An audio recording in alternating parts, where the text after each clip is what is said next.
আসসালামু আলাইকুম ওয়া রাহমাতুল্লাহি ওয়া বারাকাতুহু।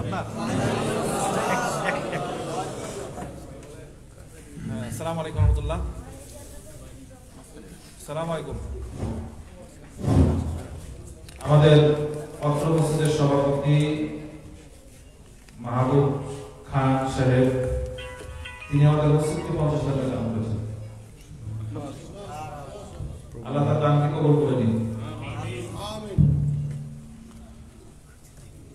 নাহমাদুহু ওয়া নাস্তাঈনুহু ওয়া নাস্তাগফিরুহু ওয়া নু'মিনু বিহি ওয়া নাতাওয়াক্কালু আলাইহি ওয়া নাউযু বিল্লাহি মিন শুরুরি আনফুসিনা ওয়া মিন সাইয়্যাতি আ'মালিনা।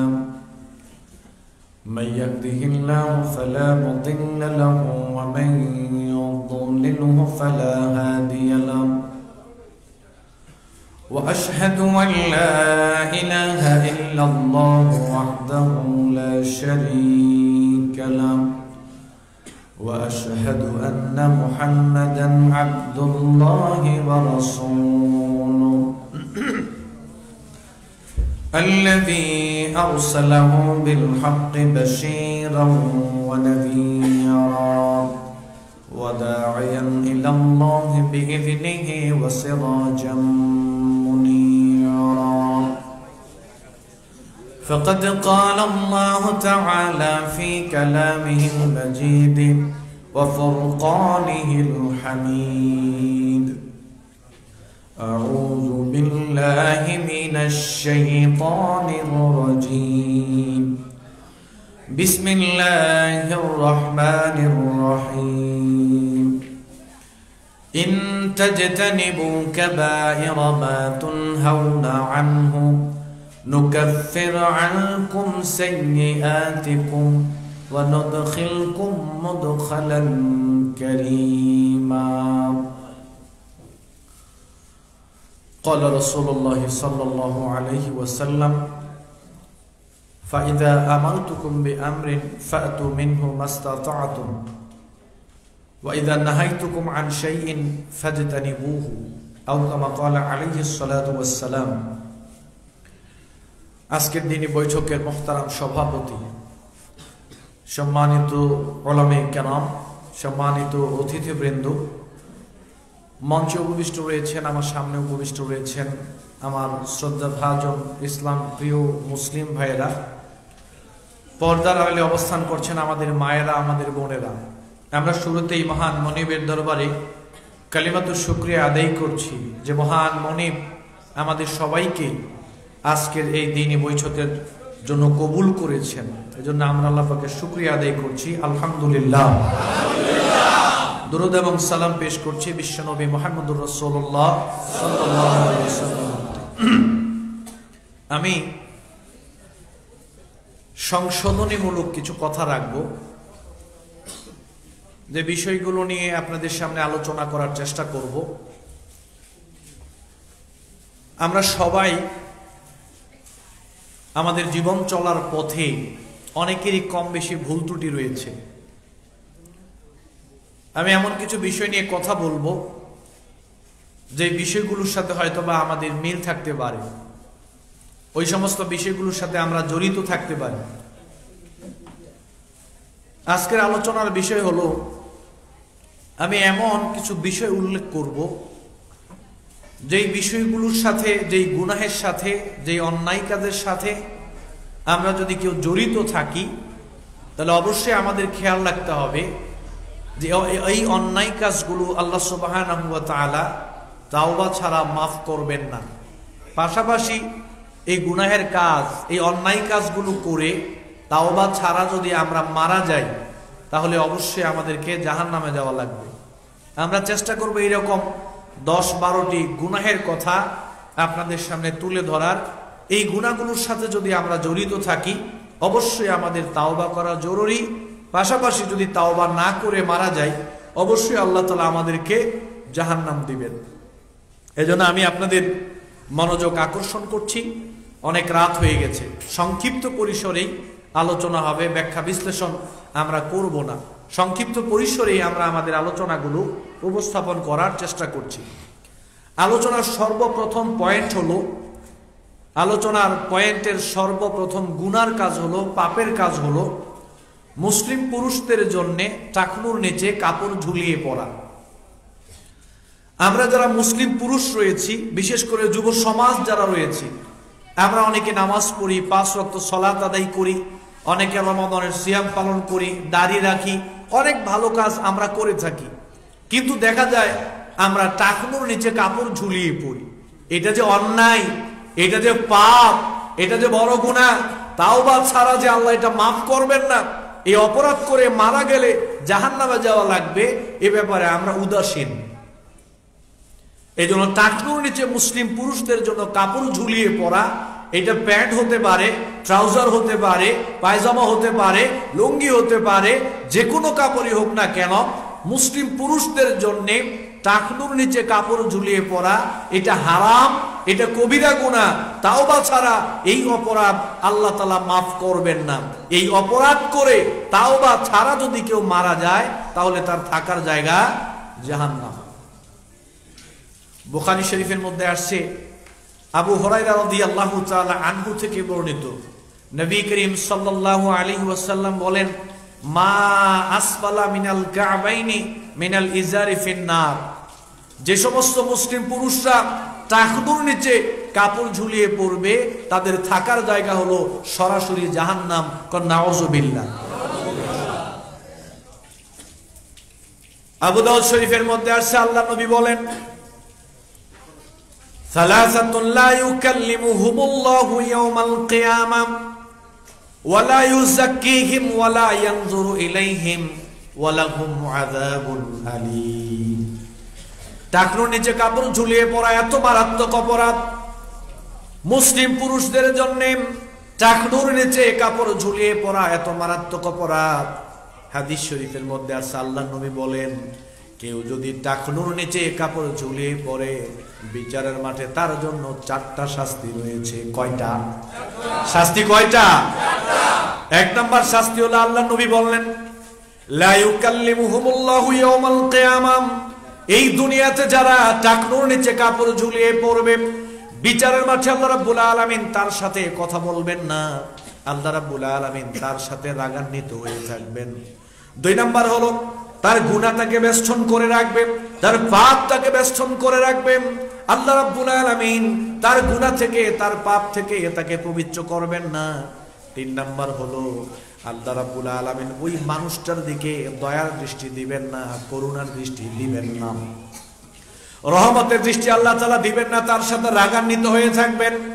4 নাম্বার শাস্তি হলো, যারা টাকনুর নিচে কাপড় ঝুলিয়ে পড়বে, তার জন্য 4 নাম্বার শাস্তি হলো, আল্লাহর নবী বলেন, তার জন্য রয়েছে কঠিন আযাব। নাউযুবিল্লাহি মিন যালিক। টাকনুর নিচে আমরা যারা কাপড় ঝুলিয়ে পড়ি, 4টা শাস্তির সম্মুখীন হওয়া লাগবে। এখন হয়তো অনেকে প্রশ্ন করতে পারেন যে, হুজুর, আমি তো 5 ওয়াক্ত সালাত আদায় করি, আমি তো রমাদানের সিয়াম পালন করি, আমি তো যাকাত আদায় করি, আমি তো হজ পালন করেছি, আমার মুখে তো দাড়ি রয়েছে, আমি তো অনেক ভালো কাজ করি, তারপরেও কি আমাকে 4টা শাস্তি পাওয়া লাগবে নাকি? প্রশ্ন আসতে পারে, তারপরেও কি আমাকে 4টা শাস্তি পাওয়া লাগবে? আমি তো অনেক ভালো কাজ করি, কিন্তু একটা ত্রুটি আমার আছে, সেটা হলো আমি টাকনুর নিচে কাপড় পরি। আমি বলবো, ভাই, ঈমান আনয়ন করার পরে যত ভালো কাজ করি না কেন, প্রত্যেকটা ভালো কাজের বিনিময়ে আল্লাহ রাব্বুল আলামিন পুরস্কার দিবেন, জান্নাত দিবেন। তবে এমন কোন গুনাহ যদি আমার জীবনে থাকে, যে গুনাহ করলে শাস্তি পাওয়া লাগবে, তাহলে সর্বপ্রথম অবশ্যই ওই গুনাহের শাস্তি আগে ভোগ করা লাগবে। অবশ্যই যদি এমন কোন গুনাহ থাকে যেই গুনাহ করলে আগে জাহান্নামে যাওয়া লাগবে, তাহলে অবশ্যই ওই জাহান্নামে পাপের পরিমাণ শাস্তি পাওয়ার পরে আল্লাহ তাআলা জান্নাত দিবেন। কিন্তু শাস্তি পেতে হবে, শাস্তি পাওয়া লাগবে। আমরা টাকনুর নিচে কাপড় পরি, এটা যে অন্যায়, এটা যে পাপ, এটা অনেক সময় আমরা মনেই করি না। আবার অনেকে মনে করে, অনেকে বলে, হুজুর, আমি তো অহংকার বশত পড়ি না। আরে ভাই, অহংকারের প্রশ্ন আসলো কেন? আপনি যখন টেলার্সে মাপ দিবেন তখন টাকনুর উপরে দিবেন, তাহলেই তো আর অহংকারের প্রশ্ন আসে। যখন এটা কিনে আনবেন, এনে কেটে ফেলবেন, টাকনুর উপরে পরে তারপরে পরবেন। এখন আপনি মাপ দিবেন চাকনুর নিচে, বাড়িতে আনবেন, লম্বাটা কাটবেন না, আর বলবেন যে আমি অহংকার করে পড়ি না, এই সুযোগ নেই। আবার অনেকে আছে খুব অহংকার করে, দাম্ভিকতার সহিত সমাজে চলে, তার ক্ষমতা আছে, তার টাকা আছে, তার সম্পদ আছে, তারা 10 ভাই, খুব দাপটে চলে, গর্ব করে, অহংকার করে। এরকম আল্লাহর ওলি আছে না নাই? কথা করে আছে না নাই? বুখারীর বর্ণনা, আল্লাহ নবী বলেন, তোমাদের পূর্ববর্তী এক লোকের কথা শোনো, সে অহংকার করে, গর্ব করে, দাম্ভিকতার সহিত টাকনুর নিচে কাপড় ঝুলিয়ে পড়তো, সে কাপড় পরলে মাটিতে হেসরাইতো। আল্লাহ নবী বললেন, তার অহংকার, তার গর্ব, তার দাম্ভিকতা আল্লাহ তাআলা সহ্য করেন নাই। আল্লাহ রাব্বুল আলামিন তাকে মাটিতে ধসিয়ে দিয়েছেন, এখনো সে মাটিতে ধসতেছে, তবে আমরা দেখি না। আল্লাহ নবী বলেন, কিয়ামত পর্যন্ত এই লোকটা মাটিতে ধসতেই থাকবে। নাউজুবিল্লাহ। আল্লাহ অহংকার সহ্য করেন না। এক লোক আল্লাহ নবীর সামনে বাম হাতে পানি খাচ্ছে, মুসলিমের বর্ণনা। আল্লাহ নবী বললেন যে কুল বিয়ামিনিক, বাম হাতে খাইস না, ডান হাতে খা। বাম হাতে খেও না, ডান হাতে খাও। অনেকে আছে না, চায়ের দোকানে বসে বাম পায়ের উপরে ডান পা, বাম হাতে সিগারেট, ডান হাতে চা, অথবা বাম হাতে চা, ডান হাতে সিগারেট, আছে না নাই? মানুষ মনে করে এটা ফ্যাশন। ওরে আল্লাহ, সুবহানাল্লাহ, আইএমএ কিছু একটা হয়ে গেছি। হ্যাঁ, খুব ভাবসাব, ঠ্যাঙের উপরে ঠ্যাং, বাম হাতে চা, ডান হাতে সিগারেট, কি ভাবসাব, মনে হয় যে কি একটা হয়ে গেছে গা। আল্লাহ নবী বলেন যে এই বেটা, বাম হাতে খাইস না, ডান হাতে খাও। সে অহংকার করে বলল, লাস্টে আমি ডান হাতে খাইতে সক্ষম নই, পারবো না আমি। আল্লাহ নবী বললেন যে বেটা, অহংকার করলি, অহংকার করে আমার নির্দেশটা অমান্য করলি। এরপরে আল্লাহ নবী বললেন, তুই আর কোনোদিন ডান হাতে খেতে পারবি না। আল্লাহ তাআলা কবুল করলেন। একজন সাহাবী বলেন, নবী করিম সাল্লাল্লাহু আলাইহি সাল্লাম যখন বললেন, যেদিন থেকে বললেন যে ডান হাতে খেতে পারবি না, ওই লোকটা মৃত্যুর আগ পর্যন্ত আর ডান হাতে খেতে পারে নাই, বাম হাতে খাওয়া লাগছে। কারণ সে আল্লাহ নবীর নির্দেশ অমান্য করেছে, অহংকার করেছে, গর্ব করেছে। আল্লাহ তাআলা তার অহংকার সহ্য করেন নাই। অতএব যারা টাকনুর নিচে কাপড় পরেন, আপনাদের উদ্দেশ্য করে বলতেছি, এটা কবিরা গুনাহ, এটা হারাম। তাওবা ছাড়া আল্লাহ তাআলা এই অপরাধ মাফ করবেন না। এই অপরাধের সাজা হলো জাহান্নাম। আপনি যত ভালো কাজই করেন না কেন, জাহান্নামে যাওয়াই লাগবে। অতএব আমরা আজ থেকে টাকনুর নিচে আর কাপড় পরবো না। রাজি আছি ইনশাআল্লাহ? দেখি তো কারা কারা রাজি। লিল্লাহি তাকবীর, লিল্লাহি তাকবীর। আল কোরআনের আলো, আল হাদিসের আলো, লিল্লাহি তাকবীর। মাশাআল্লাহ, জাযাকুমুল্লাহু খাইরান। 1 নম্বর পয়েন্ট। 2 নম্বর পয়েন্ট হলো, 2 নম্বরটা কি বলবো? রাগ করতেন না তো? 2 নম্বর পয়েন্ট হলো, প্রাণীদের ছবি অঙ্কন করা হারাম, কবিরা গুনাহ। প্রাণীদের ছবি অঙ্কন করা হারাম, কবিরা গুনাহ। আমরা অনেকেই প্রাণীদের ছবি অঙ্কন করি, আর প্রাণী বলতে মানুষ শুধু মানুষ মনে করে, জি না। আবার অনেকে প্রাণী বলতে শুধু গরু ছাগল মনে করে, জি না। গরু ছাগলও প্রাণী, মানুষও প্রাণী। হাঁস মুরগি বলেন, গরু ছাগল বলেন, ভাগ ভাল্লুক বলেন, কুকুর বলেন, বিড়াল বলেন, মানুষ বলেন, এই সবগুলো প্রাণী। এই সমস্ত প্রাণী জগতের অযথা ছবি অঙ্কন করা হালাল না হারাম? হারাম। ইসলামী শরীয়ত হারাম ঘোষণা করেছেন। আপনি হাঁসের ছবি অঙ্কন করতে পারবেন না। আপনাদের ছোট ছোট বাচ্চাদেরকে, আব্বু একটু বাঘের ছবি অঙ্কন করো তো, সে খুব বাঘের ছবি অঙ্কন করে দেখায়, তখন আমরা বলি মাশাআল্লাহ, কি আছে, হারাম কাজ করছে, ও হারাম কাজ করছে। এটা ওর দোষ না, এটা ওর দোষ না, আমরা শিখেছি, কিন্তু তার পারফরমেন্স ভালো, ওর পারফরমেন্স খুবই ভালো। অযথা প্রাণীদের ছবি অঙ্কন করা, হাঁস মুরগি গরু ছাগল বাঘ ভাল্লুক হাতি হরিণ বিড়াল কুকুর, মানুষের ছবি অঙ্কন করা হারাম, অঙ্কন করা যাবে না। আমি সিফাত হাসানের ছবি অঙ্কন করা যাবে না, অমুক পীর সাহেবের ছবি অঙ্কন করা যাবে না, অমুক নেতার ছবি অঙ্কন করা যাবে না, পৃথিবীর কোন মানুষের ছবি অঙ্কন করা যাবে না, কাবাগর ইমাম সাহেবের ছবিও অঙ্কন করা যাবে, সব হারাম। আপনাকে ইসলামী শরীয়তের গতিতে চলতে হবে। আপনার মন মতো ক্ষমতার ঠেলায় টাকার গরমে যা বলবেন তাই হবে, এটা চলবে না। ইসলামী শরীয়ত যেভাবে বলে সেদিকে আপনাকে যাওয়া লাগবে। বুখারী শরীফের মধ্যে আল্লাহর নবী বলেন, ইন্না আশাদ্দান নাসি আযাবান ইনদাল্লাহি ইয়াউমাল কিয়ামাতি আল মুসাউউিরুন। আল্লাহর নবী বললেন, যারা দুনিয়াতে ছবি অঙ্কন করবে, প্রাণীদের ছবি, মানুষের ছবি যারা অঙ্কন করবে, কিয়ামত দিবসে ওই মানুষগুলোর সবচাইতে বেশি আযাব হবে। নাউযুবিল্লাহ। সবচেয়ে বেশি আযাব তাদের হবে। আশাদ্দান নাস, কঠিন আযাব। মানুষের মধ্য থেকে ওই সমস্ত মানুষগুলোর সবচেয়ে কঠিন আযাব হবে যারা দুনিয়াতে প্রাণীদের, মানুষের মূর্তির ছবি অঙ্কন করেছিল, মূর্তি বানিয়েছিল। সবচেয়ে কঠিন আযাব হবে তাদের। আবার কোন নাউযুবিল্লাহ।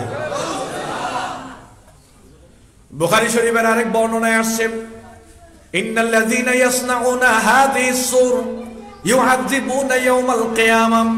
নিশ্চয়ই যারা দুনিয়াতে প্রাণীদের ছবি অঙ্কন করে, আকার আকৃতি অবয়ব বানায়, আল্লাহ নবী বললেন কিয়ামত দিবসে তাদেরকে কঠিন আযাব দেওয়া হবে।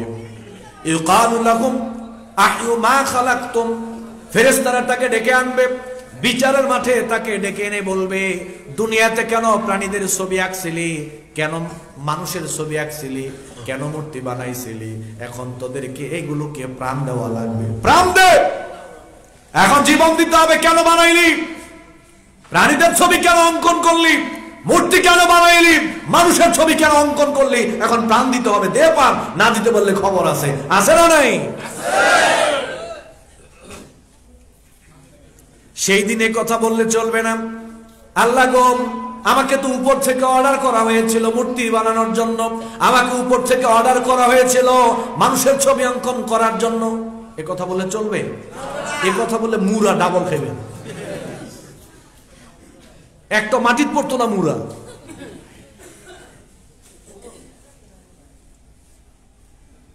বানাইলি কেন? প্রাণ দে।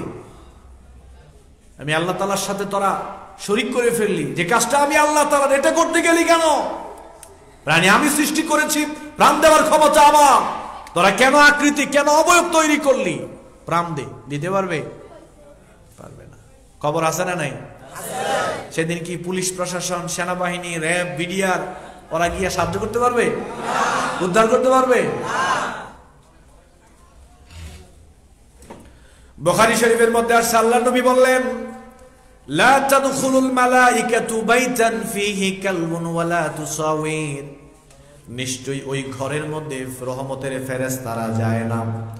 ওই ঘরের মধ্যে, ওই অফিসের মধ্যে, আমার দিকে খেয়াল করেন কি বলি আমি, কয়টা কথা বলি।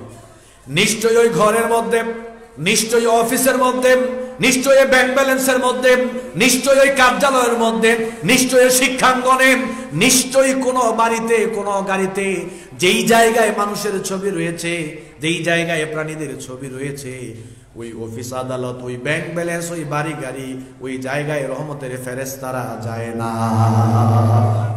ছবি ঝুলাইলি কেন? কেন ছবি লাগাইলি?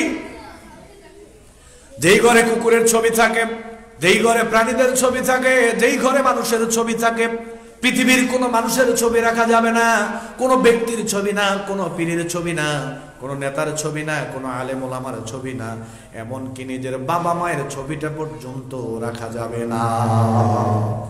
আমরা অনেকে আছি না, বাবা মারা গেছে, মারা যাওয়ার পরে ঘরের মধ্যে একটা ছবি ঝুলাইছে।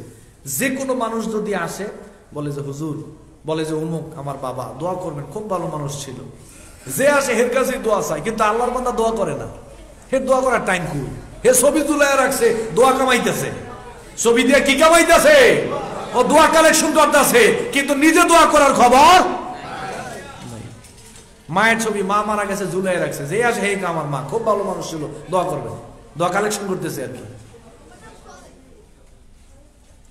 মসজিদে, ঘরে, যে কোনো জায়গায় মানুষের ছবি ঝুলানো যাবে না। বাবা মার ছবি ঝুলানো হারাম, তবে স্বামী স্ত্রীটা ঝুলানো যাবে। এটা মনে হয় তেমন অসুবিধা।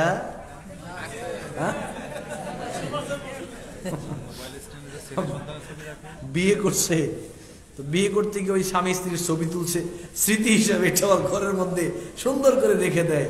আছে না নাই? হারাম। কক্সবাজার ঘুরতে গেছে রকিকে নিয়ে, তো রকি হাঁটতেছে আর বাবা ছবি তুলছে, এই ছবি আইনা ঝুলাই রাখছে, ছোট বাচ্চার মেয়ে, সবগুলো হারাম।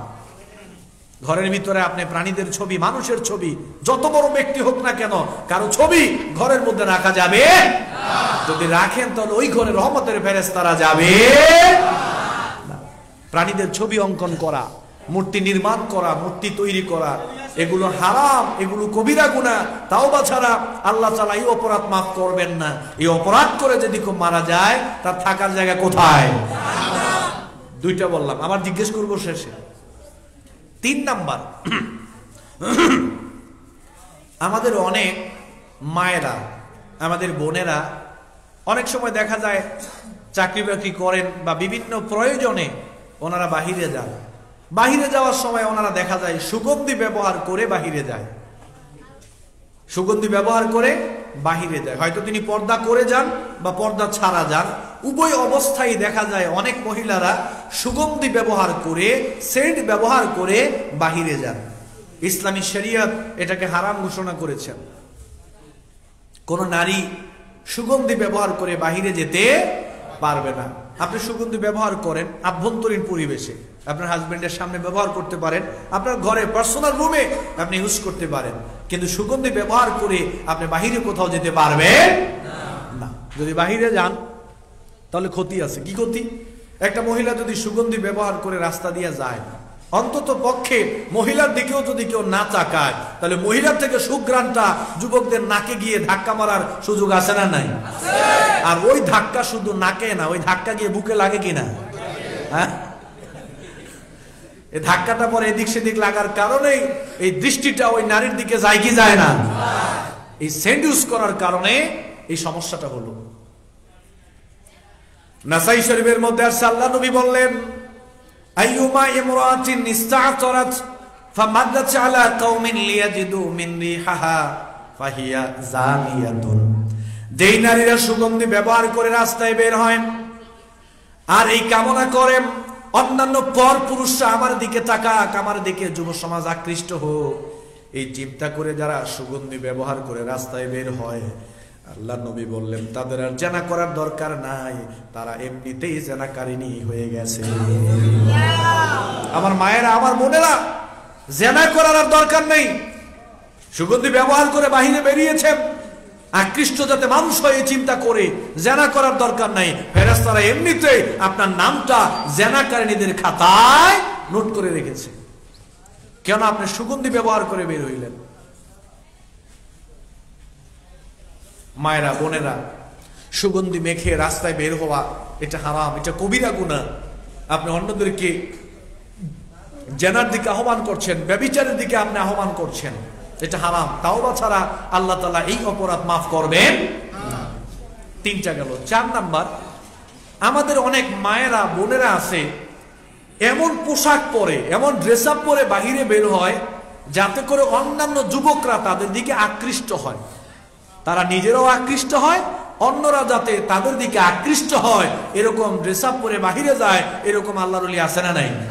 কথা বলে আছে না নাই?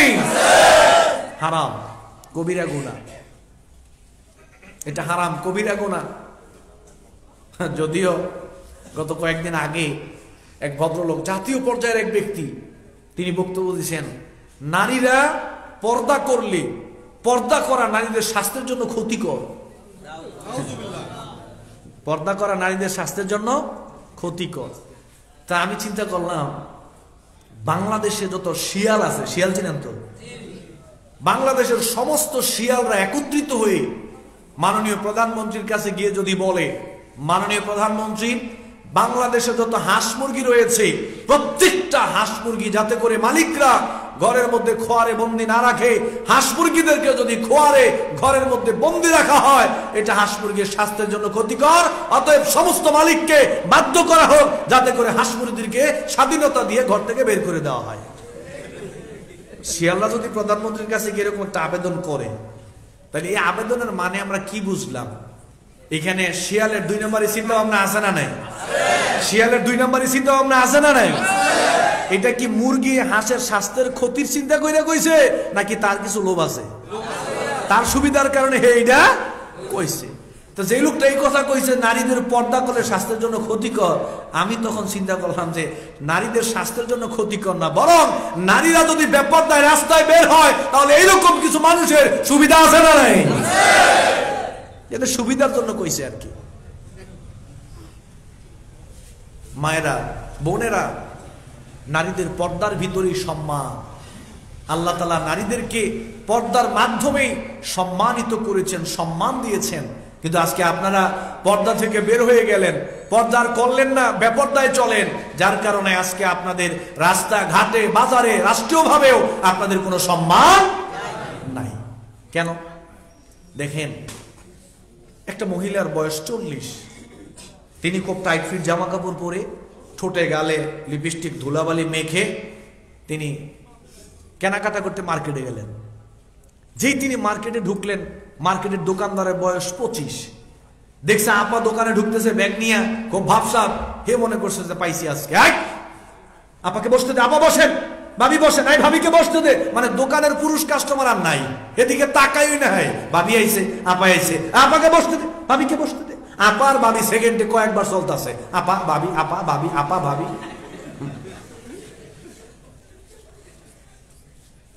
25 বছরের একটা তরুণী, 25 বছরের একটা তরুণী, ইউদনিনা আলাইহিন্না মিন জালাবিবিহিন্না, জিলবাব পরে, ইসলামের পরিপূর্ণ পর্দা, ঢিলে ডালা বোরকা পরে, 3 পাটওয়ালা বোরকা পরে ওই যুবকের দোকানে গেছে। যুবকের বয়স কত? 25। তরুণীর বয়স কত? 25। দোকানে ঢোকার পরে যুবক বলতেছে, খালাম্মা বসেন, চাচি বসেন, এই দেখতো চাচি কি লাগবে বলেন, খালাম্মা বলেন। খেয়াল করেন, আগের মহিলার বয়স ছিল 40, ফোর্সে জামা কাপড় টাইট ফিট, ঠোঁটে গেলে ধুলাবালি আগের আছে না নাই? হে ভাবি আর আপা বলল। মনে রাখবেন, ভাবি এবং আপা বলার মধ্যে তার 2 নম্বরের চিন্তা আছে না নাই? যদি 2 নম্বরের চিন্তা না থাকে, তার মায়ের বয়সী মহিলারে ভাবি কই কেমনে, আপা কই কেমনে? আর যেটা ভাবির বয়সী, যেটা আপার বয়সী, পর্দার কারণে ওইটাকে বলছে খালাম্মা, বলছে চাচি। চাচি এবং খালাম্মা বলে যদি কেউ কাউকে সম্বোধন করে, বুঝতে হবে সে ওই মহিলাকে নিজের মায়ের আসনে বসিয়েছে। খালাম্মা চাচি মায়ের আসনে বসিয়েছে, তার মানে যখনই বললো খালাম্মা, যখনই বললো চাচি, ব্রেনের মধ্যে 2 নম্বরই কোনো চিন্তা আসার সুযোগ নাই। আর বাপি আর আবা যদি বলে তাইলে তো মারছে। হ্যাঁ, রাস্তা দিয়ে বেপর্দায় যদি চলি আমরা, তো এই যে নারীরা ধুলোবালি, এখন তো ধুলোবালি কই আর কি, কারণ অনেক কালোরাও দেখা যায় ধুলোবালি মাখার কারণে সাদা হয়ে যায়, আছে না নাই? ফেসবুকে একটা ঘটনা পাইলাম একদিন, এক মেয়ের বিয়ে, বিয়ে উপলক্ষে ঘরের মধ্যে খুব কান্নাকাটি করতেছে। মেয়েরা কাঁদে না? বাবার বাড়ি ছেলে চলে যাচ্ছে, মার জন্য, বাবার জন্য, ফ্যামিলির জন্য খুব কান্নাকাটি, একবারে চোখ বেয়ে বেয়ে পানি পড়তেছে। তো পাশ থেকে একটা যুবক ছেলে দেখছে যে মেয়েটা কাঁদতেছে, হে চিন্তা করলো, আহারে বাবারে ছেড়ে চলে যাবে, মাকে ছেড়ে চলে যাবে, মেয়েটার খুব খারাপ লাগতেছে। মেয়ের কান্না দেখে হেরও খারাপ লাগতেছে, এত কাঁদতেছে। পাশ থেকে এক মেয়ে কানে কানে এসে জানি কি বলছে, বলার পরে সাথে সাথে মেয়েটার কান্না বন্ধ, আর কাঁদে না। এর ভিতরে একটা কৌতূহল জাগলো, কি রে এতক্ষণ মেয়ে এমন কান্নাকাটি করতেছে, এখন মেয়েটা কি বললো কানে কানে যে কাদা বন্ধ হয়ে গেল?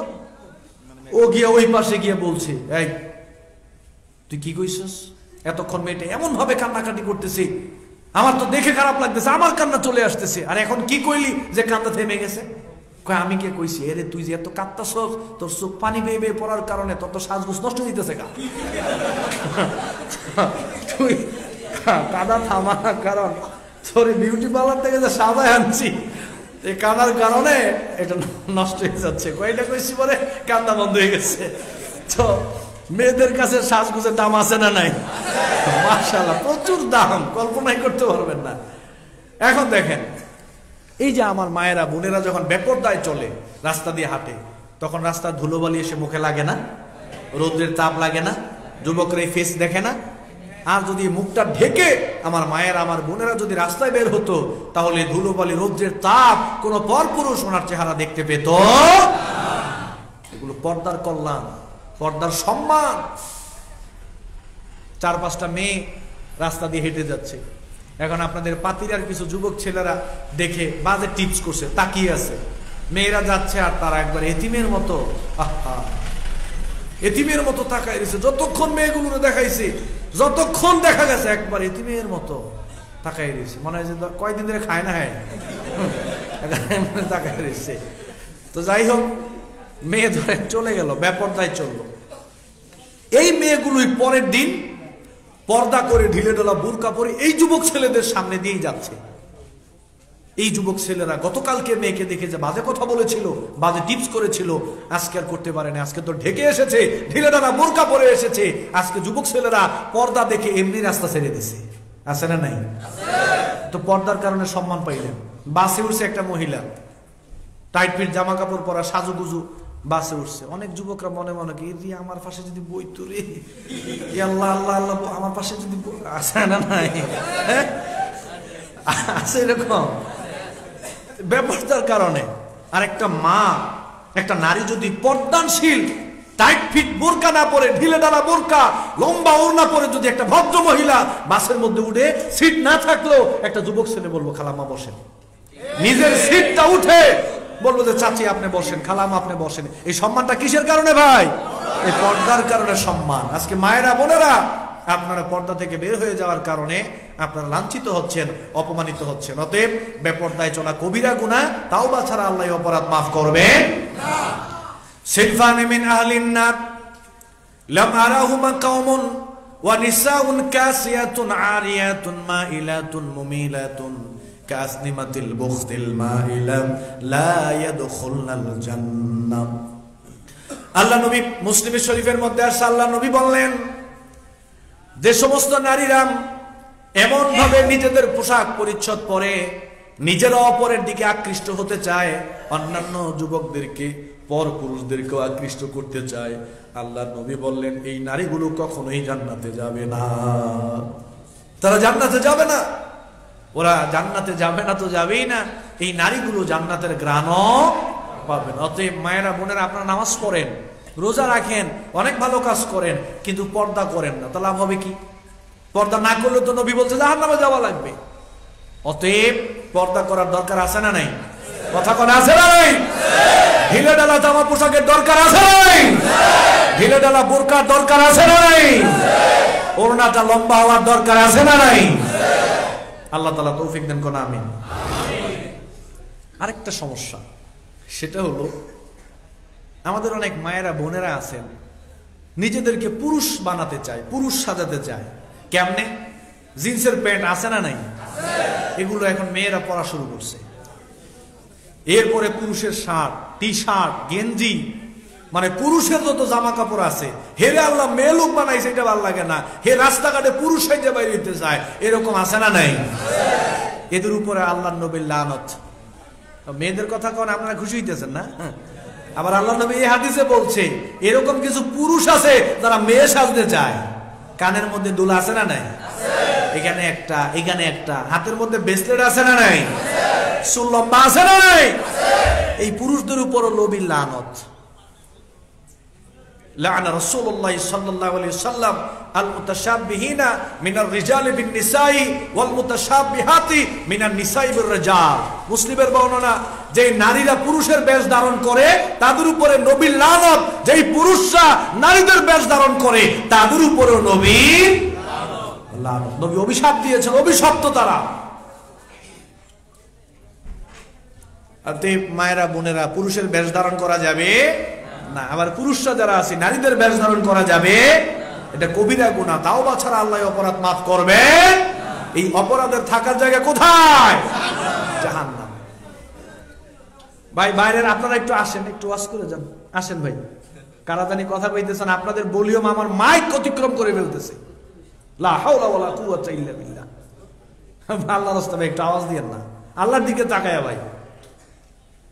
আচ্ছা,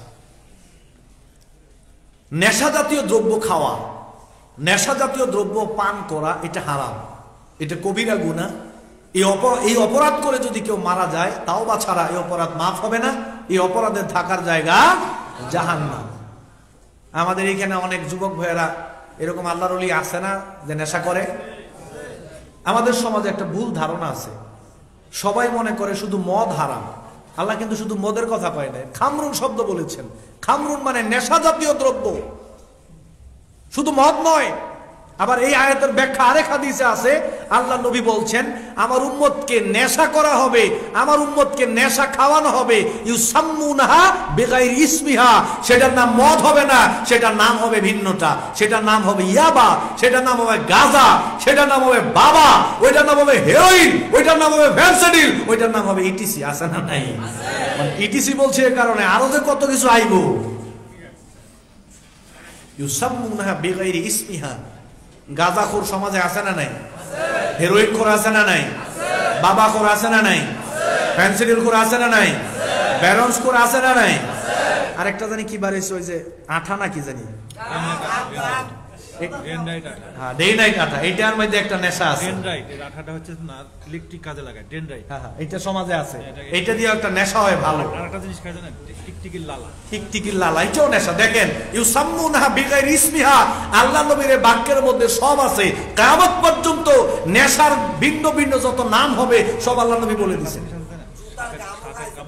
সাপের কামড়, নাউজুবিল্লাহ। জোতার কি দেন? হ্যাঁ, জোতার গাম, এই তো আঠা। এই যে দেখেন কত কিছু, কত কিছু এখন বের হচ্ছে, নাউজুবিল্লাহি মিন যালিক। এগুলো সব হারাম, এগুলো সব কি ভাই বলেন? এগুলো সব কি? আল্লাহ রাব্বুল আলামিন বললেন ইয়াসআলুনাকা আনিল খামরি ওয়াল মাইসির কুল ফীহিমা ইসমুন কাবীর। হে নবী, আপনাকে তারা নেশা সম্পর্কে জিজ্ঞাসা করে, আপনাকে তারা জুয়া সম্পর্কে জিজ্ঞাসা করে, আপনি তাদেরকে বলে দেন এই নেশা করা, জুয়া খেলা এটা মহা অন্যায়, এটা মহাপাপ। আল্লাহ তাআলা এই সমস্ত অপরাধগুলো তাওবা ছাড়া মাফ করবেন না। সমাজে এখন ভাই কি বলবো, ঘরে ঘরে মনে হয় যে এখন নেশা ঢুকে গেছে, মহল্লায় মহল্লায় এখন নেশা ঢুকে গেছে। আছে না নাই? যারা, তবে এই কথা সত্য, একটা গোমর গোমর বলে যায়।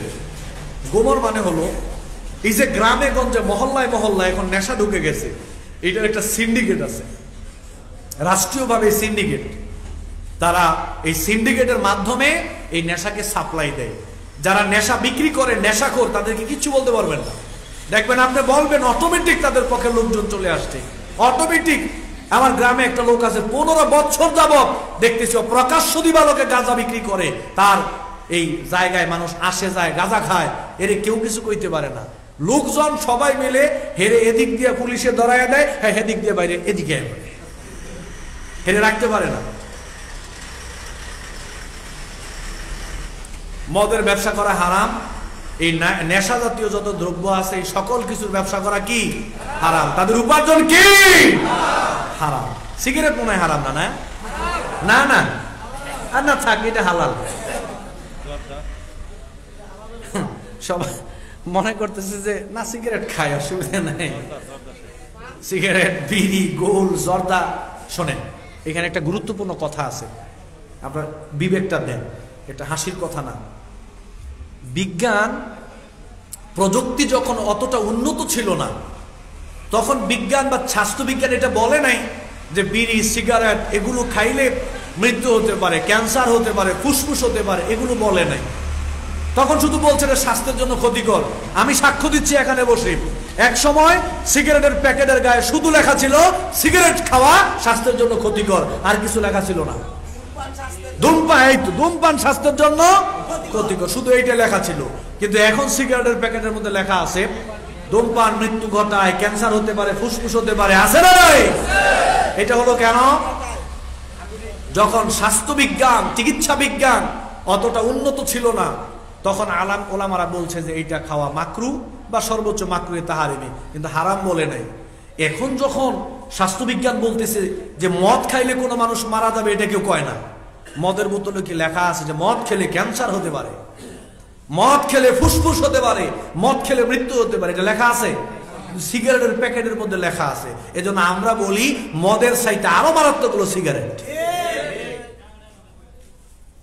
বর্তমান স্বাস্থ্য বিজ্ঞানের বক্তব্যের পরে ওলামায়ে কেরাম বলছেন না, যেটা খাইলে মৃত্যু হতে পারে, যেটা খেলে ক্যান্সার হতে পারে, যেটা খেলে ফুসফুস হতে পারে, ইসলামী শরীয়ত এটাকে কখনোই হালাল বলতে পারে না, মাকরু বলতে পারে, মাকরুহে তাহরিমি বলতে পারে সুস্পষ্ট হারাম। সুস্পষ্ট কি হারাম। সিগারেট খাওয়াও হারাম, বিড়ি খাওয়াও হারাম, গুল জর্দা খাওয়াও হারাম, এগুলোর ব্যবসা করাও হারাম। আপনি বলবেন যে না এত কঠিন করতেছেন কেন? তা আমি বলবো যে আচ্ছা কঠিন বলে শোনেন, কথা বলে না, বলো যদি কঠিন করে না, চলেন আপনাকে নিয়ে একটা কথা বলি, দেখি আপনি কঠিন করেন কিনা। এখান থেকে আপনি বাসায় গেলেন, বাসায় আপনার স্ত্রী আছে, আপনার মা আছে, 7 বছর একটা ছেলে আছে, 5 বছর একটা মেয়ে আছে। এখান থেকে হুজুরের ফতুয়া আমি কইলাম হারাম, আপনি ঝগড়া টগড়া লাগলেন, কইলেন যে না সিগারেট খাওয়া মাকরু, হারাম হইতে পারে না। এই কথা কইয়া বাসায় গেলেন, বাসায় গিয়া দরজায় নক করলেন, সালাম দিলেন, দরজা করলো, দরজাটা খোলার পরে দেখতেছেন আপনার বউ সিগারেটের সমানে সুখটান দিতেছে। খাইতেছে কে? আপনার বউ। কে খায়? বউ খায়। এরপরে ঘরের ভিতর ঢুকে দেখেন যে আপনার মাও সমানে সিগারেট টানতেছে। এরপরে গিয়ে দেখলেন পড়ার টেবিলে বসে আপনার 7 বছরের ছেলেও সমানে ঠ্যাংের উপরে ঠ্যাং তুলা টান দেয়ার, ওরে আল্লাহ দুয়া সারে কি সমানে। এরপরে আপনার 5 বছরের মাইয়া বলে জাম্বু খাবা, পাপ্পু খাইবা। আপনি যে বাসায় গিয়ে দেখেন যে আপনার বউ খায়, আপনার মা খায়, আপনার ছেলে খায়, আপনার মাইয়া খায়, ভালো লাগবো না খারাপ লাগবো? মাথায় একটা চক্কর দিব কিনা? একটা চক্কর দিব। চক্কর দেওয়ার পরে কইবা যে আচ্ছা তোমরা কি শুরু করলা এগুলা? আর বউরে যখন কইবেন এগুলো কি শুরু করলা, বউ যদি কই কি সমস্যা কি আপনার, কি শুরু করছি মানে, তোমরা সিগারেট খাইতেছো কেন? তো সিগারেট খেলে আপনার অসুবিধা, সিগারেট খেলে আমার অসুবিধা, সিগারেট খাওয়া ঠিক না। সিগারেট খাওয়া কি না? কথা কন না কেন? এই ফতুয়া আমি দিছি না বউরে আপনি দিছেন? সিগারেট খাওয়া ঠিক নাই, ফতুয়া আমার না আপনার। এখন আপনি বললেন সিগারেট খাওয়া ঠিক না, এবার আপনার বউ আপনার বললো সিগারেট খাওয়া যে ঠিক না, হুজুরও তো আপনার কইছে সিগারেট খাওয়া ঠিক না, তো হুজুর লাগে ঝগড়া লাগছেন কেড়ে? আরে আমি তো পুরুষ মানুষ, তুমি তো মহিলা মানুষ, তোমার জন্য ঠিক না আমার জন্য ঠিক। এবার যদি আপনার বউ কয় কোরআন হাদিসের কোন জায়গায় আছে যে এই খাবারটা শুধু পুরুষের জন্য, এইটা শুধু মহিলার জন্য, একটা খাবার দেওয়ার, একটা খাবার দেখাম যেটা পুরুষরা খাইতে পারবো মহিলারা খাইতে পারবো না, হালাল যত খাবার আছে যেটা পুরুষ খাইতে পারে এটা মহিলাও খাইতে পারে। তো সিগারেট খাইলে যদি হালাল, আপনি খাইলে হালাল হয়, আপনার বউ খাইলেও হালাল। আপনি খাইলে হালাল হলে আপনার মা খাইলেও হালাল, বাচ্চা খাইলেও হালাল, মেয়ে খাইলেও হালাল। আপনি খাইলে মাকরু হইলে আপনার বউ খাইলেও মাকরু, মেয়ে খাইলেও মাকরু, মা খাইলেও মাকরু, পোলা খাইলেও। আপনি খাইলে যদি মাকরু তাহারিমি হয়, তো বউ বাচ্চা হেরা খাইলেও মাকরু তাহারিমি। এখন আপনি কোন হালাল না মাকরু? ফতুয়া আপনার দিতে হইবে। আপনি যদি কোন হালাল তো বউ খাইব, আর যদি কোন মাকরু তাও বউ খাইব, যদি কোন মাকরু তাহারিমি তাও বউ খাইব। যতক্ষণ পর্যন্ত হারাম না কইবে ততক্ষণ বাসার সবাই সিগারেট খাইব। এবার আপনি কোন সিগারেট খাওয়া হালাল না হারাম? ফতুয়া আমার না আপনার। হালাল যত খাবার আছে পুরুষের জন্য যেমন হালাল, মহিলাদের জন্য হালাল, সবার জন্য হালাল। আর সিগারেট খাওয়া যদি হারাম হয় তো আপনার জন্য হারাম হলে বউর জন্য হারাম, বউর জন্য হারাম হলে আপনার জন্য। আচ্ছা এখানে আমি আর হাত তোলাইলাম না, যারা যারা সিগারেট খান আপনাদেরকে উদ্দেশ্য করে বলি, হালাল যত খাবার আছে সমস্ত খাবারের শুরুতে আমরা বিসমিল্লাহ বলি কি বলি না? কোন বলি কি বলি না? আজকে সম্ভবত আপনি 30 বছর যাবত সিগারেট খান, আল্লাহর দিকে তাকায় এখন তো একদিন বিসমিল্লাহ কইছেন নি? মানে একদিন বিসমিল্লাহ সিগারেট খাইছিলেন যে এরকম বিসমিল্লাহ?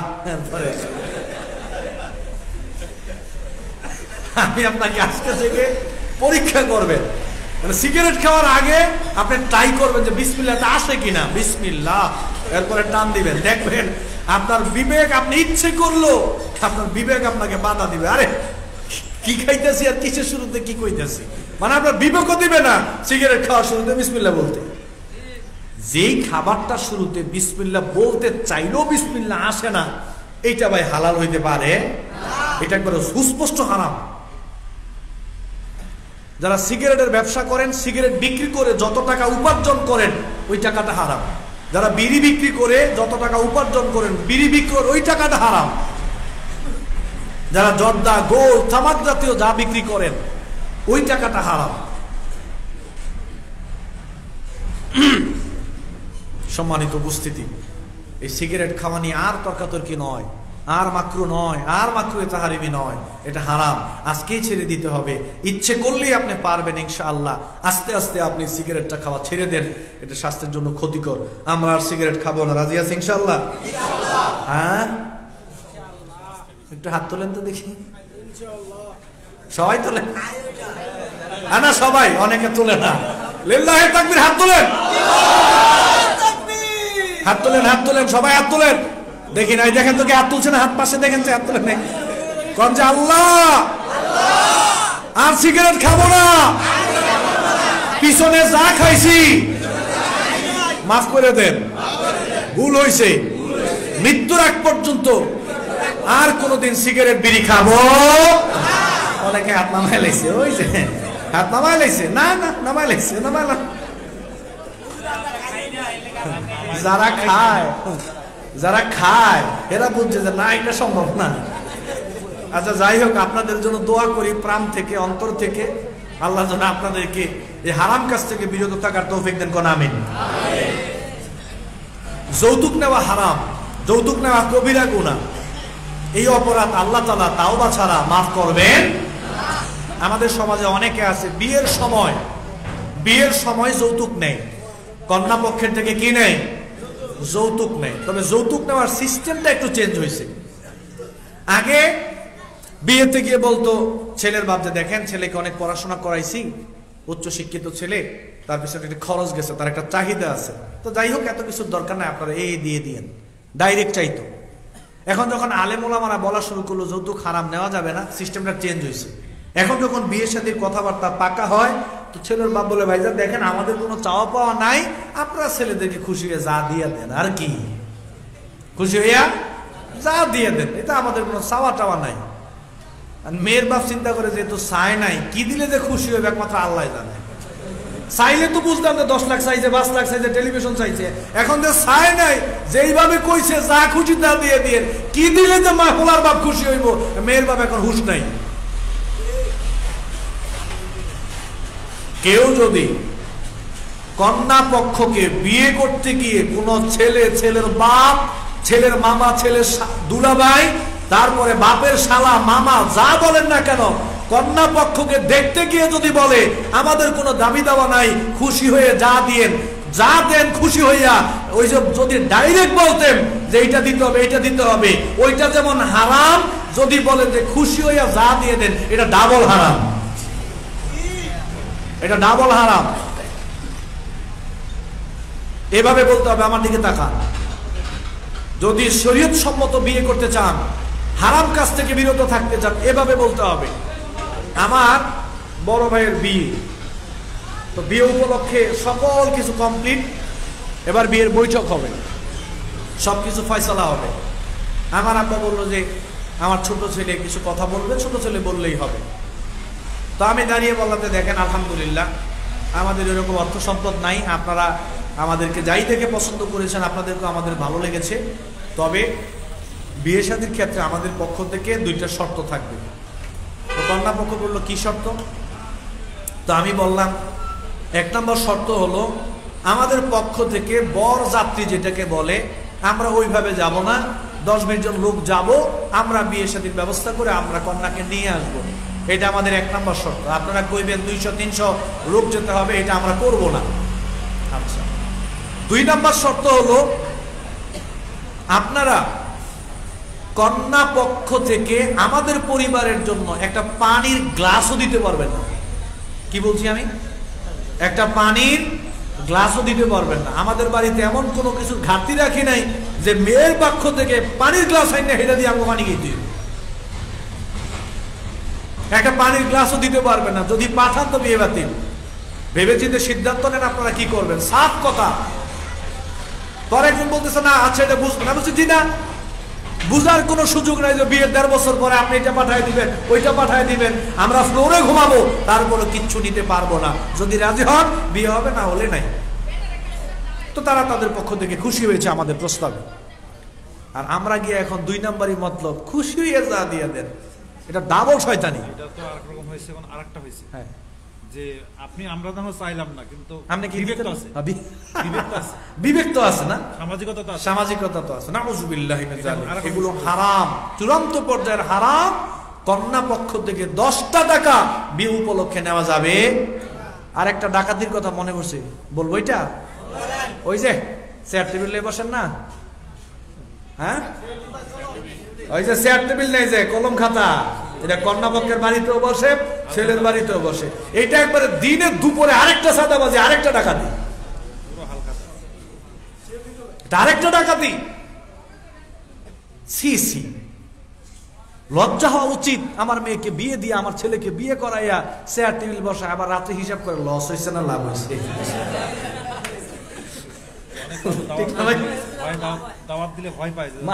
লস হয়েছে না লাভ হয়েছে। আবার দেখা যায় কেউ যদি কম টাকা দেয় তাহলে আবার হেরে কিপটা বলে, খাটাস খাটাস, যে তুমি যে খাটাস, তুমি যে নিকৃষ্ট। যে কোনো অনুষ্ঠানকে কেন্দ্র করে চেয়ার টেবিল বসাইয়া জোরে সাদাবাজি করা, ডাকাতি করা হারাম। ছেলের বাড়িতে হোক, মেয়ের বাড়িতে হোক, নিকৃষ্ট, হারাম কাজ। কেউ যদি খুশি হয়ে কোনো হাদিয়া দেয় কন্যাকে ছেলেকে, ভিন্ন ব্যাপার, কিন্তু আপনি হা করে তাকায় থাকতে পারবেন না। বাইছা বাইছা বড় লোক দাওয়াত দেয়, পাতিয়ার মধ্যে কে গেলে 1500 টাকা দিব, 2000 টাকা দিব, 500 টাকার সিরিয়াল, এটা গোনেই না। মানে যারা 500 টাকা দিবে গোনেই না, 5000 2000, এটা হারাম টাকা। ডাইরেক্ট কথা, এটা হারাম টাকা, সাদাবাজি ডাকাতির টাকা। এটা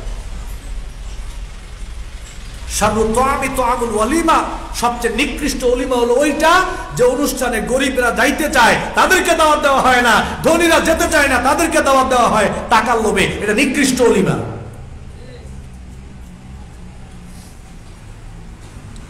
এই কাজ করা যাবে না, এই কাজ করা যাবে না।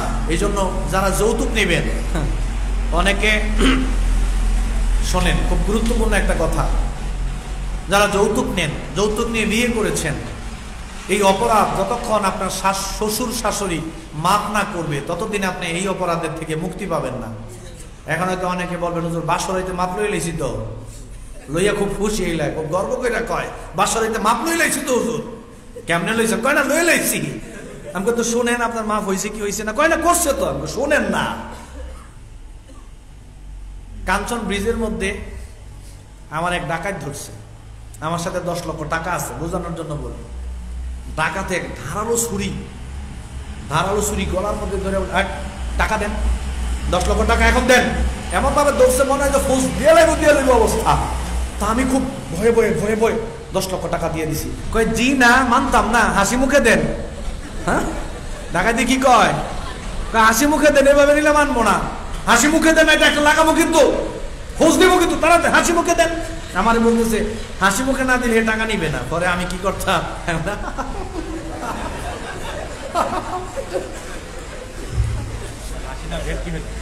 হাসি মুখে 10 লাখ দিয়ে দিলাম। হাসি মুখে তো 10 লাখ দিয়ে দিলাম, এটা কি মন থেকে হাসছি না আসতে বাধ্য হয়েছি?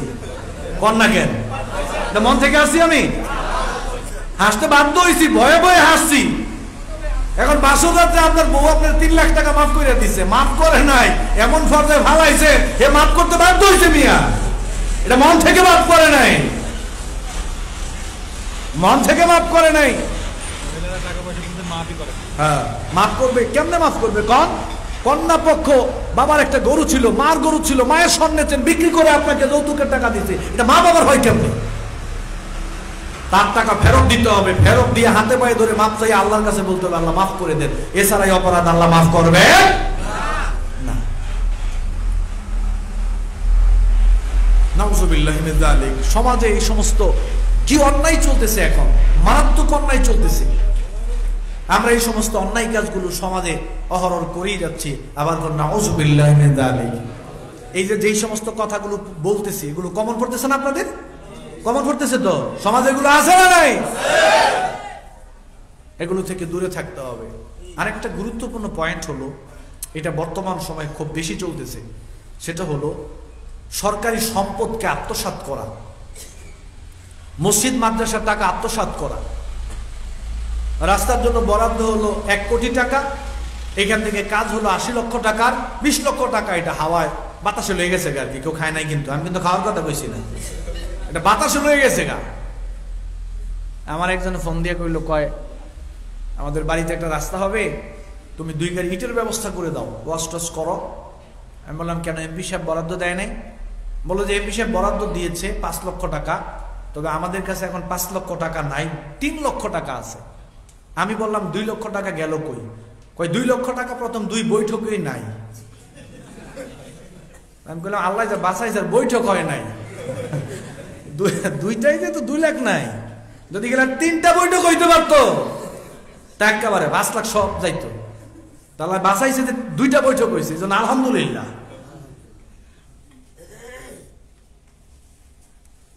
আহা, মানুষ নামাজ পড়ে, রোজা রাখে, হজ করে, পর্দা করে, তাহাজ্জুদ পড়ে, কত ভালো কাজ করে, কিন্তু জনগণের সম্পদ, দেশের সম্পদ আত্মসাৎ করা হচ্ছে, অপব্যয় করা হচ্ছে।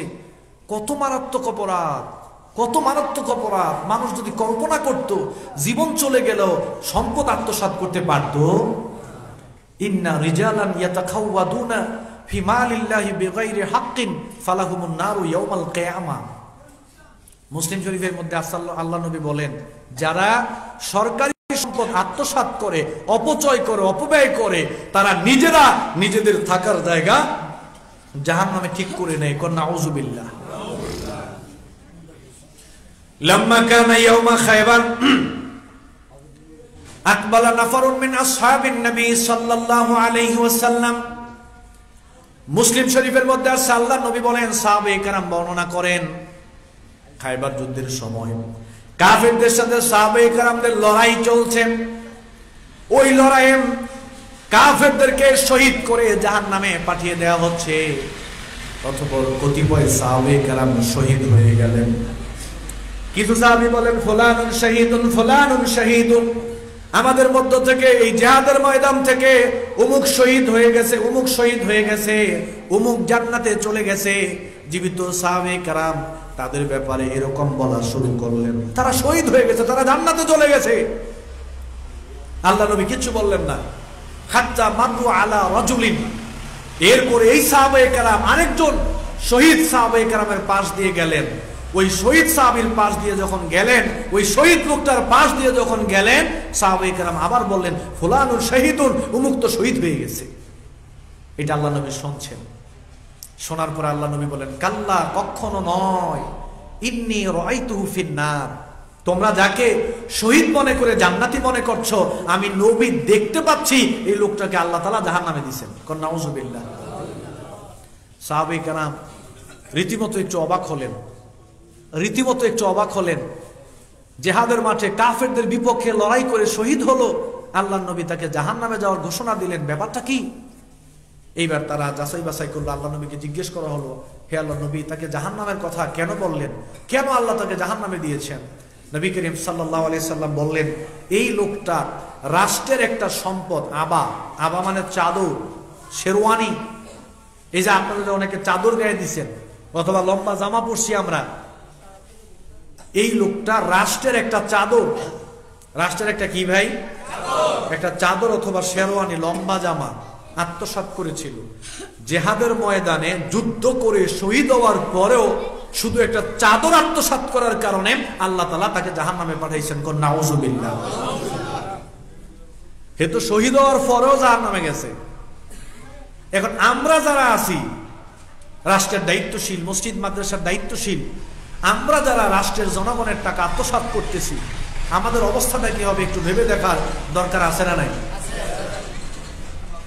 আল্লাহ নবীর একজন কর্মচারী ছিল, কোষাগারের দায়িত্বশীল, মুসলিমের বর্ণনা। সে মারা যাওয়ার পরে আল্লাহ নবী বলেন, হুয়া ফিন্নার, সে জাহান্নামে যাবে। কেন জাহান্নামে যাবে? সে একটা চাদর, রাষ্ট্রের শেরওয়ানি আত্মসাৎ করে, চুরি করে, গোপন করে তার ঘরের একটা জায়গায় সে রেখে দিয়েছিল, চুরি করেছিল। শুধু এইটার কারণে আল্লাহ রাব্বুল আলামিন তাকে জাহান্নাম পাঠাইছে। আর আমরা কত শত কোটি টাকা আত্মসাৎ করতেছি, চুরি করতেছি, উধাও করে দিচ্ছি, বিদেশের মাটিতে বাড়ি করতেছি, গাড়ি করতেছি, জায়গা জমি করতেছি। আছে না নাই? নাকি মিথ্যা বলতেছি? হাসানা? সত্য না? আমি ওনার কাছ থেকে 5,000 টাকা নিলাম, নিয়ে বললাম যে 1 মাস পরে দেব। 1 মাস পরে হেলাই ফোন দেয়, আমার মোবাইলই বন্ধ। আছেন এরকম? জীবনটা দিয়ে লাই, ভাই ভাই ভাই রে, তুই আমার জানের জান, প্রাণের প্রাণ, তুই আমার কঠিন বন্ধু, দোস্ত, বিশ্বাস কর আমি এমন বিপদে পড়ছি, আমার 5,000 টাকা না হইলে একেবারে মারাত্মক বিপদ হয়ে যাবে আমার। মানে এত অনুবিনয় করে সে 5,000 টাকা চাইলো, আমার মন চাইতেছে হ্যাঁ রে কিডনি বেচে 5,000 টাকা দিয়ে দেয়। আচ্ছা দোস্ত কবে দিবা? 1 মাস পরে দোস্ত তোমার 5,000 টাকা দিয়ে দেবো 1 তারিখে। যাই হোক মায়া লাগছে, আমি হেরে 5,000 টাকা দিলাম। 1 তারিখে হেরে ফোন দিলাম, হেয়ার ফোন ধরে না। সন্ধ্যার সময় কই দোস্ত কেমন আছো, কি অবস্থা, কি লেনদেন? আমি বললাম দোস্ত 5,000 টাকা দেওয়ার কথা। কই ও আচ্ছা আচ্ছা আচ্ছা, আমার তো মনেই নাই, আমি তো ভুলে গেছি। আচ্ছা ঠিক আছে দোস্ত টাকাটা দাও। কই দোস্ত আজকে তো রাত হয়ে গেছে, সকাল 10টায় তোমার টাকাটা পৌঁছে দেবো ইনশাআল্লাহ। পরের দিন 10টার সময় আমি ফোন দেই, এর মোবাইলই বন্ধ। এর মোবাইল কি বন্ধ। 12টার সময় ফোন করছে, দোস্ত কই তুমি? আরে দোস্ত মোবাইলটা বন্ধ ছিল। আচ্ছা আমি ঠিক আছে, আমি আসতেছি বিকালে, এই তো টাকাটা নিয়ে আসতেছি। বিকেল বেলা আরে ফোন দিয়ে মনে ধরে না। বর্তমান সমাজে এরকম আছে না নাই? আপনার জীবনে যদি 10টা শত্রু থাকে, যদি আরেকটা শত্রু বাড়াইতে চান, তাহলে টাকা ঋণ দিবেন, হ্যাঁ টাকা দিবেন, তাহলে 11টা হইব। বিশ্বাস করেন সমাজের ঋণ নিয়ে এখন মানুষের এত গাফিলতি চলতেছে। আরে ভাই আপনি ঋণ নিছেন, টাইম টু টাইম দিয়ে দেন না। হেরে ঋণ দিলে এমন ঘুরায়, অবশেষে এমন অবস্থা হয় এর সাথে শত্রুতা তৈরি হয়। যখন টাকা খুঁজতে যায় বেশি করলে এত বাড়াবাড়ি খরচ বাড়া, আমি কি ফকির হয়ে গেছি? ধর টাকা তো ফকির হয়েছে, তো টাইম টু টাইম দিয়ে দিলেই তো হয়।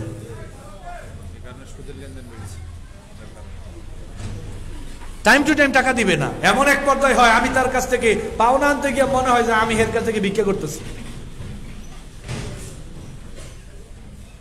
আপনি নিবেন, টাইম টু টাইম দিয়ে দিবেন।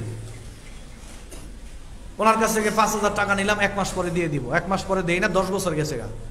10 বছর পরে ফোন দিলাম যে হুজুর আমি অসুস্থ, আপনার কাছ থেকে 5,000 টাকা নিয়েছিলাম, হুজুর দয়া করে আপনি মাফ করে দিন, আমার দেওয়ার সামর্থ্য নাই। তিনি বলেন আচ্ছা সিবাত ভাই আপনি ফোন করেছেন, খুব খুশি হলাম, 5,000 টাকা মাফ করে দিলাম, অসুবিধা নাই, জানার দিতে হবে না। মাফ পাইলাম কি পাইলাম না? মাফ পাইলাম কিনা ভাই? মাফ পাইলাম। এখন সরকারের পক্ষ থেকে বরাদ্দ হলো 1 কোটি টাকা। আমি এইখান থেকে 80 লক্ষ টাকার কাজ করলাম, 10 লক্ষ টাকা আমি আত্মসাৎ করে উদাও করে ফেললাম। এই যে 10 লক্ষ টাকা আত্মসাৎ করলাম, এই 10 লক্ষ টাকার মালিক সরকার না 16 কোটি জনগণ? মালিক সরকার না 16 কোটি জনগণ? এখন এই 10 লক্ষ টাকার মাপ কে নিবে? 16 কোটি তো এখন, হ্যাঁ রাস্তার মেয়াদ তো হয় আরো বাড়ে, আর 10 বছরের আর 10 বছর আরো 10 বছর বেড়ে যাবে। এখন এই যে 10 লক্ষ টাকা আমি নিলাম, 5,000 টাকা জানি যে উনি মালিক, মাপ চাইলাম, মাফ করে দিল, মাপ পাইলাম। কিন্তু এই 10 লক্ষ টাকা যা আমি রাষ্ট্রের আত্মসাৎ করলাম, এইটার মাপ আমি কার কাছে চাবো? কে আমারে মাফ করবো? কন আপনারা কন ভাই, কার কাছে আমি মাপ চাবো? মাপ চাইবেন, পদ্ধতি আছে তো। মৃত্যুর আগে হজ করবেন, দাড়ি রাখবেন, আল্লাহর ওলি হইবেন, মারা যাইবেন, 100 হুজুরে দোয়া করে একেবারে জান্নাতের দরজায় নিয়ে ফাটাই দিয়ে সিস্টেম তো আছে। ওই আছে না বাংলাদেশের সিস্টেম? এজন্য আমি বলি রাষ্ট্রের সম্পদ যদি কেউ আত্মসাৎ করে থাকেন, 100 টাকাও যদি করে থাকেন, আসেন আমি আর আপনি জায়গা মক্কায় গিয়া কাবা ঘরের ভিতরে নামাজ পড়বো। তাহাজ্জুদে নামাজ পড়া অবস্থায় সেজদায় পড়ে আপনি আল্লাহকে বলবেন, আল্লাহ গো আমি যখন বাংলাদেশে ছিলাম, ঢাকাতে ছিলাম, আমি তো সরকারের সম্পদ আত্মসাৎ করেছিলাম। আল্লাহ তখন তো আমি বুঝতে পারি নাই, এখন বুঝতে পারছি। আল্লাহ আমার কাজটা ঠিক হয় নাই, আল্লাহ গো আপনি আমাকে মাফ করে দেন, আমি কোনো দিন আর আত্মসাৎ করব না, আমার ভুল হয়ে গেছে। আপনি কাঁদতেছেন, কাঁপতে কাঁপতে চোখ দিয়ে পানি পড়তেছে। এক পর্যায়ে আপনি এত লজ্জিত, এত অনুতপ্ত, এখন তার পানি আসে না, এখন রক্ত আসতেছে। রক্ত আসতে আসতে এক পর্যায়ে আপনি মারা গেছেন। মারা যাওয়ার পরে কাবা ঘরের ইমাম সাহেব আপনার জানাজার নামাজ পড়াইলো, 100 কোটি মানুষ আপনার জানাজার নামাজ পড়লো। এরপরে মুহাম্মদ সাল্লাল্লাহু আলাইহি সাল্লামের কবরের ঠিক পাশেই আপনাকে দাফন করা হলো, অথবা কাবা ঘরের নিচে দিয়া আপনাকে দাফন করা হলো। আপনি এত লজ্জিত, আপনি এত সম্মান পাইলেন, মনে হয় যেন আপনি জান্নাতি। আল্লাহর কসম করে বলি ভাই, আপনি যত লজ্জিত হন, যত অনুতপ্ত হন, যতই সম্মান আপনি পান না কেন, কাবা ঘরের ভিতরেও যদি আপনাকে দাফন করা হয়, আল্লাহর কসম আল্লাহর কসম করে বলছি, আপনি যে রাষ্ট্রের সম্পদ আত্মসাৎ করলেন, এই অপরাধ আল্লাহ তাআলা মাফ করবে হজ করে ভালোই যাবেন না? কেমনে মাফ হবে? বিচারের মাঝে আনা হবে। চেয়ারম্যান, মেম্বার, এমপি, মন্ত্রী যারা আত্মসাৎ করছে, কেশিয়ার যারা, সবাই খারাপ আমি এটা বলি না, অনেক ভালো মানুষও আছে যারা আত্মসাৎ করছে, তাদের কথা বলি। আনা হবে, আনার পরে বলবে যে জনগণ বলবে আল্লাহ ও তো খাইলেছিল। কেমনে খাইছিল? কয় রডের বোতল বালতিছিল তো, খাইলেছে তো, সব খাইলেছে একেবারে। অভিযোগ আল্লাহ তো সব জানে। এবারে কি ব্যাপার নেতা সাহেব, খাইছিল নি? একটু অস্বীকার করার চেষ্টা করবে আর কি। এরপরে বলা হবে ইকরা কিতাবাকা কাফা বিনাফসিকা আল-ইয়াওমা আলাইকা হাসিবা, এই নাও তোমার আমলনামা, তুমি দেখো, তোমার আমল তুমি পড়ো, আজকে তোমার বিচার করার জন্য তুমি নিজেই যথেষ্ট। এবার আপনি দেখতে পাবেন, আমি দেখতে পাবো, পড়তে পারবো কোথায় কোন জায়গায় কি পাপ কাজ করছিলাম, কি করছিলাম, সবগুলো এখানে ভাসবে। এখন তার অস্বীকার করার সুযোগ নাই। এই আমলনামা দেখে বলবে ইয়া ওয়াইলাতানা মালি হাযাল কিতাব লা ইউগাদিরু সগীরাতান ওয়ালা কাবীরাতান ইল্লা আহসাহা। হায় আল্লাহ তাআলা, এটা কেমন আমলনামা দিলেন? জীবনে যা কাজ করেছি ছোট বড় সব দিকে এখানে উল্লেখ আছে। এবার বিচার হবে। সাক্ষী তো পেশ হলো, প্রমাণিত হয়ে গেল যে হে আকাম করছিল। এবার বিচার হবে। বিচার কেমনে হবে? নেতা সাথে কইব জীবনে যা ভালো কাজ করছিল, হজ, নামাজ, রোজা, হজ, যাকাত, দান, সদকা, এগুলো সব জনগণকে দাও। যাও জনগণকে দাও। দিতে চাইব না, দাও জনগণকে। জনগণকে কষ্ট দিছিল, বিএপি গাড়ি দিয়ে চলছিল, সুখে চলছিল, জনগণ কষ্ট করছিল, দাও, সব আমল দিয়ে দাও। সব আমল দিয়ে দিবে। দিয়ে দেওয়ার পরে আরো জনগণ বাকি করবে, আল্লাহ আমগো তো আছে। এখন দেখবো যে নেতা সাহেবের আর আমল নাই, আর কি ওই জনগণের যত গুনাহ আছে সব এর কাঁধে দেওয়া হবে। ফাতুরিহাত সুম্মা তুরিয়া ফিন্নার, মুসলিমের বর্ণনা। এখন আপনার আমল নামায় ভালো কাজ আছে? আছে? যা আছে সব কি গুনাহ, সব কি? এবার ফেরেশতারা আপনাকে জাহান্নামে ঢিল মেরে ফেলে দিবে। কন্যা আউযুবিল্লাহ। চিন্তা করছেন এই দুনিয়া কয়দিনের ভাই? দুনিয়ার ক্ষমতা, টাকা পয়সা, অস্ত্র শস্ত্র, সৈন্যবাহিনী, এই পৃথিবীতে কোনো মানুষকেই, কোনো মানুষের ক্ষমতাই চিরস্থায়ী নয়। পৃথিবীতে বহু ক্ষমতাধর, বহু টাকাওয়ালা, বহু সৈন্যবাহিনী আসছে গেছে, ঠিক কিনা? আমাদেরকেও চলে যেতে হবে। আমাদের ক্ষমতা, আমাদের টাকা পয়সা, এগুলো আমাদেরকে স্থায়ী করে দিতে পারবে না। অতএব আল্লাহ তাআলা ক্ষমতা দিয়েছেন, এই ক্ষমতার সৎ ব্যবহার করার দরকার আছে না নাই? আমি বলি যুবক ভাইরা যারা আছেন, আপনি হয়তো ভালো কোনো পোস্টে আছেন, এটা আমি বলি, আপনি হয়তো ভালো কোনো পোস্টে আছেন, আমি আপনার হাতে একটা ছুরি তুলে দিলাম। এই ছুরি দিয়া আপনি বিসমিল্লাহি আল্লাহু আকবার বলে হাঁস মুরগি জবাই করেও খাইতে পারেন, আবার এই ছুরি দিয়া মানুষও জবাই করতে পারেন। কথা বলেন ঠিক কিনা? যদি হাঁস মুরগি জবাই করে খান তাহলে সওয়াব হবে, আর যদি মানুষ জবাই করেন তাহলে গুনাহ হবে। কি হবে? আপনার ক্ষমতা আছে, আপনি এগুলো ভালো কাজে লাগান, ভালো কাজে লাগান। আপনি হয়তো সভাপতির পোস্টে আছেন, সেক্রেটারির পোস্টে আছেন, অনেক বড় বড় পোস্ট আপনার। আপনি কি করবেন? আপনি সিদ্ধান্ত নেবেন, আমার কাছে আমার ঈমান আগে, আমার কাছে আমার আমল আগে, আমার কাছে আমার আল্লাহ বড়, আমার কাছে আমার রাসূল বড়, আমার কাছে আমার দ্বীন বড়, এরপরে হলো দুনিয়ার মানুষ, এরপরে হলো দুনিয়ার ক্ষমতা। কথা বলেন ঠিক কিনা? আপনি সিদ্ধান্ত নেবেন, আমার জীবন চলে গেল, আমি ইসলামের ক্ষতি হয় এরকম কোনো কাজ করব না। ইসলামের উপকার করতে না পারি, আমার দ্বারা যেন ক্ষতি না হয়, এই চেষ্টা করার দরকার আছে না নাই? সমাজের কারো ক্ষতি করবেন না। ভালো কাজ করতে পারেন আর না করতে পারেন, কারো কোনো ক্ষতি করবেন, উপকার করতে পারেন আর না পারেন, কারো কোনো ক্ষতি করবেন না। তাহলে ক্ষমতা কাজে লাগাইলেও দেখবেন যে আল্লাহ জান্নাত দিবেন। অতএব সম্পদ আত্মসাৎ করা হারাম। সর্বশেষ পয়েন্ট হলো আজকের বক্তব্যের, ডিশলাইনের ব্যবসা করা হারাম। কেমনে হারাম? এটার কিছু কারণ আছে। বর্তমান সময়ে ডিশলাইনের ব্যবসা করা হারাম, কারণ ডিশলাইনের মধ্যে ভালো কয় পার্সেন্ট, মন্দ কয় পার্সেন্ট? আমার হিসাবে 2%ও ভালো নাই, 2%ও ভালো নয়। তো কিছু টুকটাক ওয়াজ টোয়াজ চালায়, কিন্তু সারাদিনই ভারতের গান বাজনা, ছায়া ছবি, এগুলো আছে না নাই? বাংলাদেশের নাটক, সিনেমা, গান বাজনা, এগুলো আছে না নাই? তাহলে ডিশলাইনের মাধ্যমে যা চলে সব হলো অশ্লীলতা, বেহায়াপনা, উলঙ্গপনা এগুলো দিয়া জাতির মানুষকে অন্যায় করার মাধ্যমে ধ্বংস করে দেওয়া হচ্ছে। অতএব এইটার ব্যবসা হালাল হতে পারে। Doctor Zakir Naik peace TV করেছিলেন, কোনো অ্যাড ছিল না, কোনো গান বাজনা অশ্লীলতা ছিল না। উনি দাওয়ামূলক কাজ করেছেন, ওয়াজ মাহফিল, ইসলামিক আলোচনা, কোরআন সুন্নাহ ভিত্তিক আলোচনা, নবীদের কাহিনী, সাহাবাদের কাহিনী, মাসলা মাসাইল, তিনি এগুলো প্রচার করেছেন। আল্লাহ তাআলা সন্তুষ্টির জন্য তিনি সওয়াব পাবেন। কিন্তু আমরা যারা গান বাজনা চালাচ্ছি, আমাদের দুইটা ক্ষতি হচ্ছে। এক, গোটা মানুষকে অন্যায় কাজ করার জন্য সহযোগিতা করছি। তারা অন্যায় কাজ করে যতটুকু গুনার ভাগীদার হবে, আমরা শুধু তাদেরকে ডিসপ্লের সংযোগটা দিয়া এগুলো পরিচালনা করে তাদের সমান গুনাহের ভাগীদার আমাদেরও হতে হবে। ও মানিবতাদা আবেদাতান দালালাতান লা ইয়ারদাহু আল্লাহু কানা আলাইহি মিনাল ইসমি লা ইয়াকুযু যালিক মিন আসামিন শাইআ। মুসলিমের বর্ণনা, কেউ যদি কাউকে গুনাহের দিকে ডাকে, পাপ করার সুযোগ করে দেয়, তাহলে গুনাহ করে তারা যতটুকু ভাগীদার হবে, তারা ডাকলো, সুযোগ করে দিল, তারাও তাদের সমান ভাগীদার। এই যে সারা দিন আপনি গান বাজনা বাজাচ্ছেন, আচ্ছা একটু আমার দিকে তাকান, শেষ করে দিব। বিসমিল্লাহ মদের দোকান, কি মদের দোকান? বিসমিল্লাহ মদের দোকান, নাম দিছি কি? বিসমিল্লাহ। আর কি মদের ব্যবসা হালালি যাবো গা? কথা কন না কেন? তাহলে মদ খাওয়া যেমন হারাম, এটার ব্যবসা করাও ডিসপ্লের মাধ্যমে যে সমস্ত খারাপ কাজ মানুষকে দেখাইতেছেন, ওগুলো হালাল না হারাম? অতএব ওইগুলো মানুষকে দেখায় টাকা উপার্জন করা, এইটাও হারাম। পারলে ভালো দেখাইবেন, না পারলে এখান থেকে সরে আসেন। রিক্সা চালান, অটো চালান, ভ্যান চালান, তারপর ডিসপ্লের ব্যবসা করা যাবে, জাহান্নামে নিয়ে যাবে। অতএব এই যে সমস্ত গুনাহের কথাগুলো বললাম, এগুলো বর্তমান সময়ে কম বেশি আমাদের মধ্যে আছে না নাই? কথা কোন আছে না নাই? এগুলো থেকে বিরত থাকার দরকার আছে না নাই? সমাজকে এই ব্যাপারে সচেতন করার দরকার আছে না নাই? আছে। সবাই কি রাজি আছেন ইনশাআল্লাহ? দেখি কারা কারা।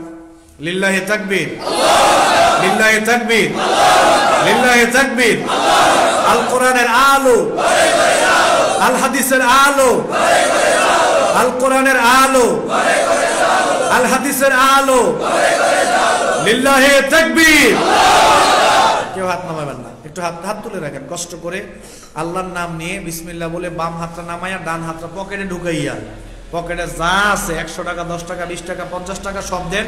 2-3 জন ভাই রুমাল নিয়ে ঢোকেন মাহফিলের জন্য, মসজিদের জন্য হাত নামান। বিসমিল্লাহ হাত নামাইবেন, পকেটে ঢুকাইবেন আর বিসমিল্লাহ বলে যান। 2-3 জন ভাই যারা আছে রুমাল নিয়ে, মাহফিল কমিটি কই? 2-3 জন ভাই উঠেন না একটু রুমাল নিয়ে? লোকজন কোথায়? একটু মাঝখানে তো উঠেন, যারা আছেন মসজিদের যুবক ভাইরা রুমাল নিয়ে একটু যান না। আরো যারা আছেন একটু উঠেন, যার পকেটে যা আছে। কেউ উঠবেন না কিন্তু, সবাই একসাথে যাব। 10 টাকা, 20 টাকা, 50 টাকা, 100 টাকা, যে যা পারেন দেন। তাড়াতাড়ি তাড়াতাড়ি যান, যে যা পারেন 10 টাকা, 20 টাকা দেন। আল্লাহ তাআলা বরকত দান করেন, আমিন। যে যা পারেন, 10 টাকা পারেন, 20 টাকা, 100 টাকা, 50 টাকা, এই মসজিদের জন্য, মাহফিলের জন্য দান করেন। ভিতরে আর 2-1 জন একটু উঠলে আমরা তাড়াতাড়ি চলে যেতে পারি। অনেক রাত্রি হয়ে গেছে, আমি বিরক্ত করলাম না। আপনাদের ধৈর্য থাকতে থাকতেই কিছু কথা বলার চেষ্টা করলাম, যে কথাগুলো আমাদের সবার জন্য প্রয়োজনীয়, উপকারী বলে মনে করেছি, সে কথাগুলোই বলার চেষ্টা করেছি। নেন, কেউ উঠবেন না, একসাথে যাবো, মজলিসের দোয়া করে যাবো।